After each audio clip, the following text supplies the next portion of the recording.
Hi, my name's April. I'm a second year PhD student at the University of Exeter, based at the centre. And today I'm going to talk to you a little bit about my project, which is looking at whether non-antibiotic pharmaceuticals can select for antimicrobial resistance in bacterial communities.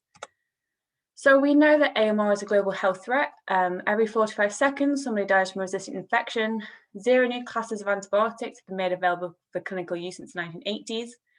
There's a 3 times increase estimated use of antimicrobials by 2030, and it's estimated that there'll be 10 million deaths annually by 2050 by a resistant infection.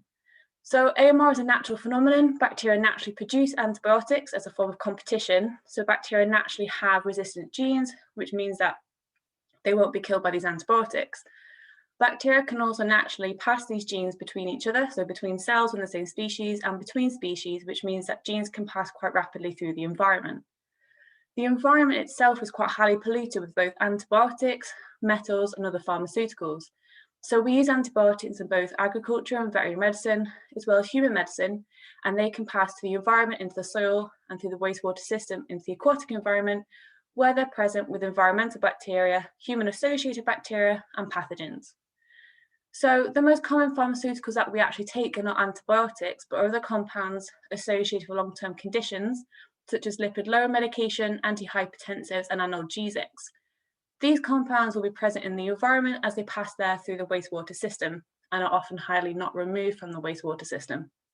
We know that these compounds have effects on gut bacteria, and preliminary findings from my project have used this really simple method developed by someone in the centre that looks at different concentrations of pharmaceuticals, and we can look at whether there's a reduction in growth of a bacterial community in the presence of these pharmaceuticals.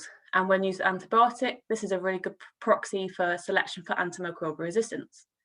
So when we look at reduction of growth by these pharmaceuticals and also look at what concentration these pharmaceuticals are present in the environment at, we can look at risk to the environment or assumed risk to the environment. So during this process, I narrowed down my pharmaceutical list to 3. We have metformin, diclofenac, and 17-beta-estradiol, which I'm going to take further in further experiments.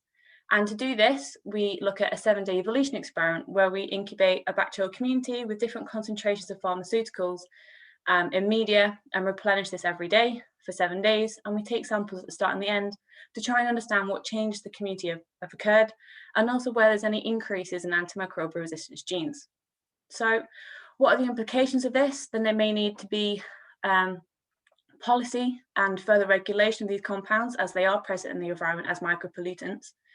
There may need to be further research as to understand what pharmaceuticals do have antibiotic effects on bacteria, and there may be further environmental and clinical effects as these pharmaceuticals are used in human medicine.